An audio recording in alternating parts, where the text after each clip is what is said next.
Chapter 3. Pride of Prosperity.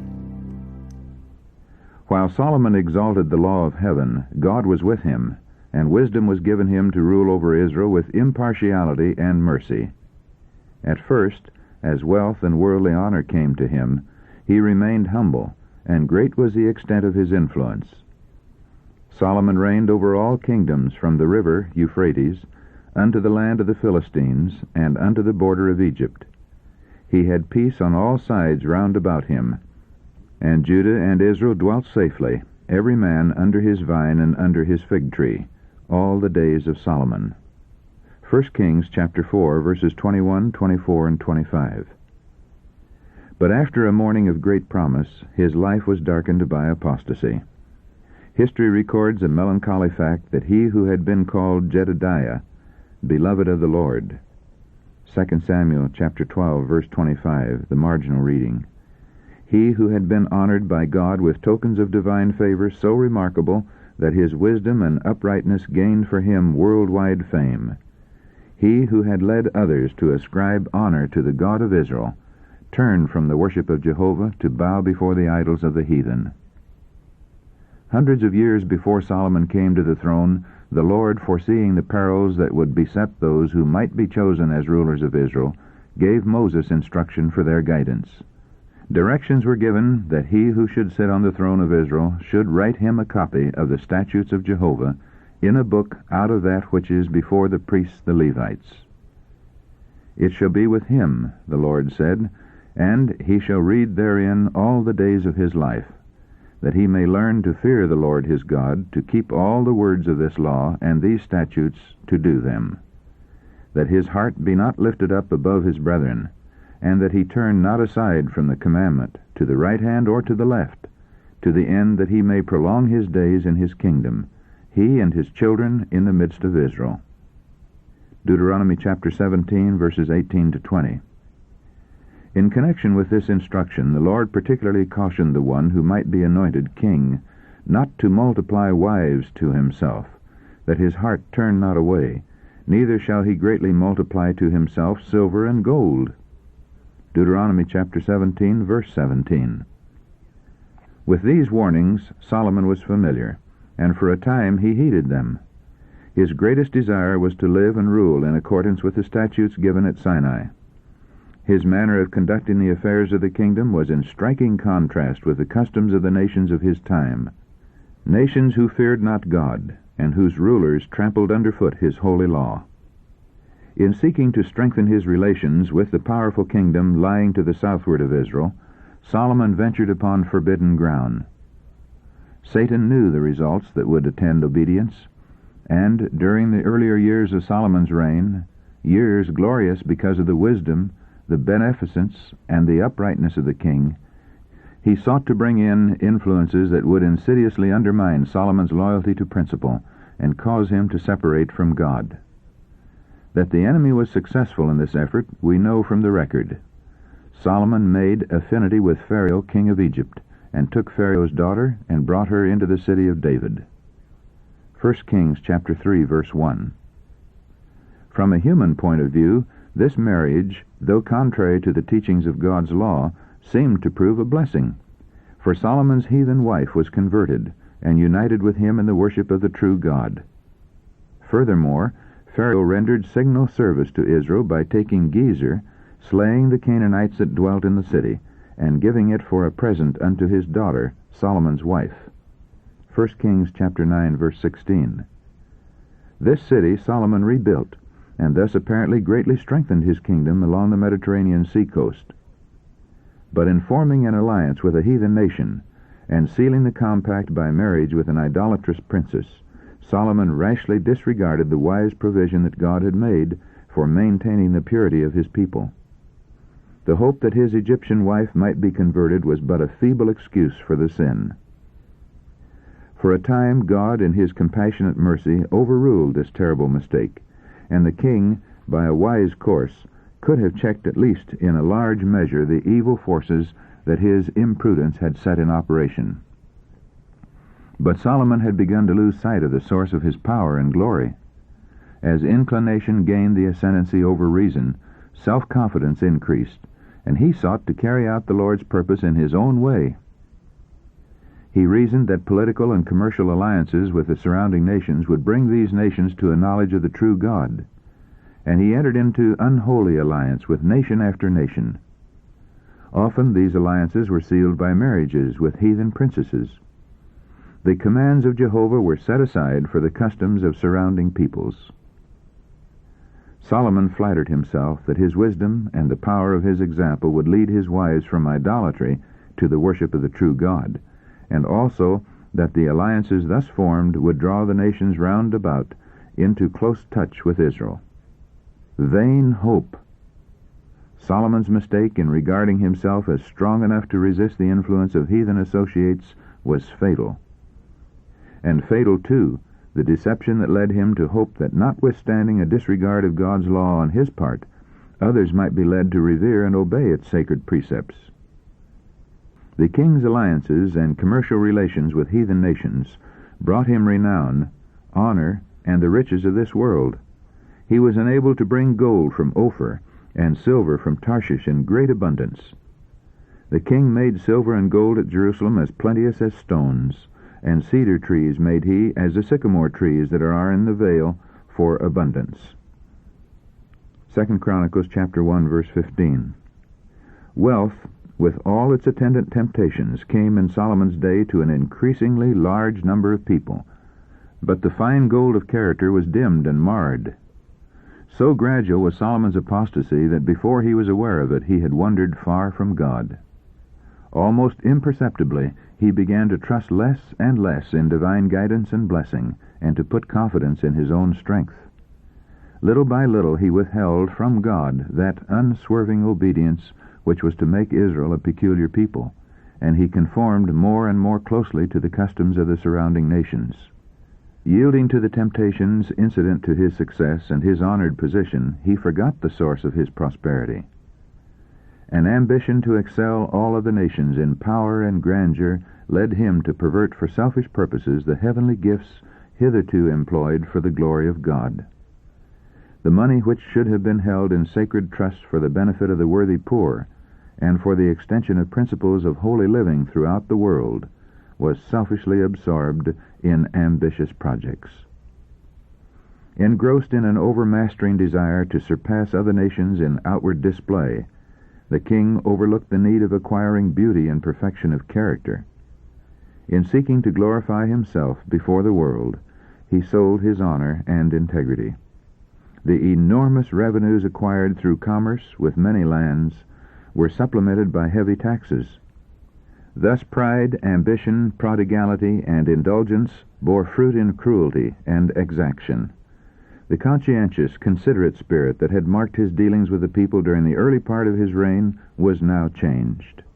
From the wisest and most merciful of rulers, he degenerated into a tyrant. Once the compassionate, God-fearing guardian of the people, he became oppressive and despotic. Tax after tax was levied upon the people, that means might be forthcoming to support the luxurious court. The people began to complain. The respect and admiration they had once cherished for their king was changed into disaffection and abhorrence. As a safeguard against dependence on the arm of flesh, the Lord had warned those who should rule over Israel not to multiply horses to themselves.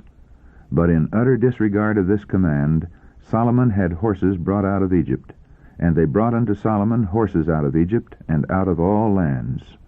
Solomon gathered together chariots and horsemen, and he had 1,400 chariots, and 12,000 horsemen, whom he bestowed in the cities for chariots, and with the king at Jerusalem. 2 Chronicles chapter 1, verse 16, chapter 9, verse 28, and 1 Kings chapter 10, verse 26. More and more the king came to regard luxury, self-indulgence, and the favor of the world as indications of greatness.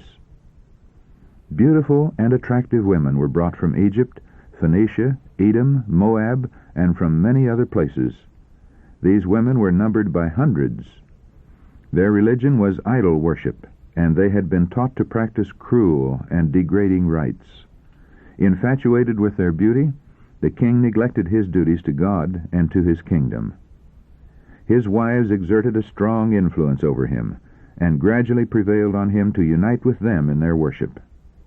Solomon had disregarded the instruction that God had given to serve as a barrier against apostasy, and now he gave himself up to the worship of false gods. It came to pass, when Solomon was old, that his wives turned away his heart after other gods, and his heart was not perfect with the Lord his God, as was the heart of David his father. For Solomon went after Ashtoreth, the goddess of the Zidonians, and after Milcom, the abomination of the Ammonites. 1 Kings chapter 11, verses 4 and 5. On the southern eminence of the Mount of Olives, opposite Mount Moriah, where stood the beautiful temple of Jehovah, Solomon erected an imposing pile of buildings to be used as idolatrous shrines. To please his wives, he placed huge idols, unshapely images of wood and stone, amidst the groves of myrtle and olive.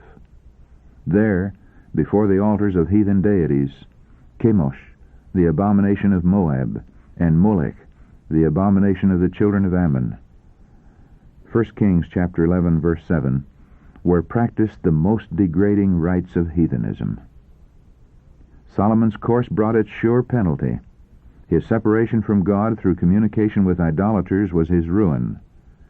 As he cast off his allegiance to God, he lost the mastery of himself.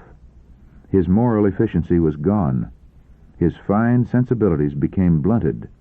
His conscience seared.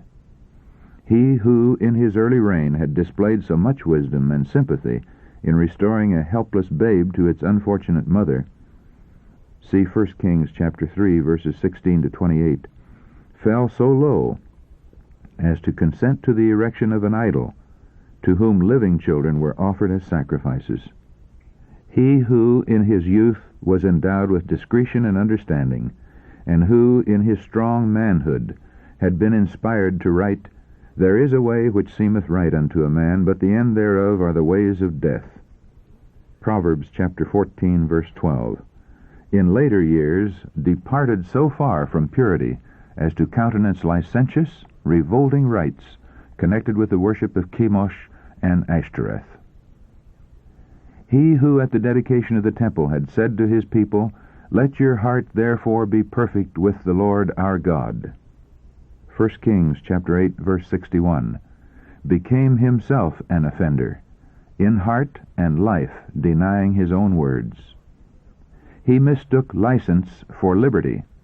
He tried, but at what cost, to unite light with darkness, good with evil, purity with impurity, Christ with Belial. From being one of the greatest kings that ever wielded a scepter, Solomon became a profligate, the tool and slave of others. His character, once noble and manly, became enervated and effeminate. His faith in the living God was supplanted by atheistic doubts. Unbelief marred his happiness, weakened his principles, and degraded his life. The justice and magnanimity of his early reign were changed to despotism and tyranny. Poor, frail human nature. God can do little for men who lose their sense of dependence upon Him. During these years of apostasy, the spiritual decline of Israel progressed steadily. How could it be otherwise when their king had united his interests with satanic agencies? Through these agencies, the enemy worked to confuse the minds of the Israelites in regard to true and false worship, and they became an easy prey. Commerce with other nations brought them into intimate contact with those who had no love for God, and their own love for Him was greatly lessened. Their keen sense of the high, holy character of God was deadened. Refusing to follow in the path of obedience, they transferred their allegiance to the enemy of righteousness. It came to be a common practice to intermarry with idolaters, and the Israelites rapidly lost their abhorrence of idol worship. Polygamy was countenanced. Idolatrous mothers brought their children up to observe heathen rites. In the lives of some, the pure religious service instituted by God was replaced by idolatry of the darkest hue. Christians are to keep themselves distinct and separate from the world, its spirit and its influences. God is fully able to keep us in the world, but we are not to be of the world. His love is not uncertain and fluctuating. Ever he watches over his children with a care that is measureless, but he requires undivided allegiance. No man can serve two masters, for either he will hate the one and love the other, or else he will hold to the one and despise the other. Ye cannot serve God and mammon. Matthew chapter 6, verse 24. Solomon was endued with wonderful wisdom, but the world drew him away from God. Men today are no stronger than he. They are as prone to yield to the influences that caused his downfall. As God warned Solomon of his danger, so today he warns his children not to imperil their souls by affinity with the world. Come out from among them, he pleads, and be ye separate, and touch not the unclean thing. And I will receive you, and will be a father unto you, and ye shall be my sons and daughters, saith the Lord Almighty. 2 Corinthians chapter 6, verses 17 and 18. In the midst of prosperity lurks danger. Throughout the ages, riches and honor have ever been attended with peril to humility and spirituality. It is not the empty cup that we have difficulty in carrying. It is the cup full to the brim that must be carefully balanced.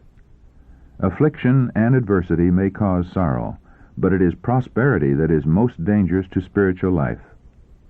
Unless the human subject is in constant submission to the will of God, unless he is sanctified by the truth, prosperity will surely arouse the natural inclination to presumption. In the valley of humiliation, where men depend on God to teach them and to guide their every step, there is comparative safety. But the men who stand, as it were, on a lofty pinnacle, and who, because of their position, are supposed to possess great wisdom, these are in gravest peril. Unless such men make God their dependence, they will surely fall. Whenever pride and ambition are indulged, the life is marred. For pride, feeling no need, closes the heart against the infinite blessings of heaven. He who makes self-glorification his aim will find himself destitute of the grace of God, through whose efficiency the truest riches and the most satisfying joys are won. But he who gives all and does all for Christ will know the fulfillment of the promise, the blessing of the Lord, it maketh rich, and he addeth no sorrow with it. Proverbs chapter 10, verse 22. With a gentle touch of grace, the Savior banishes from the soul unrest and unholy ambition, changing enmity to love and unbelief to confidence. When he speaks to the soul, saying, "Follow me," the spell of the world's enchantment is broken. At the sound of his voice, the spirit of greed and ambition flees from the heart, and men arise, emancipated to follow him.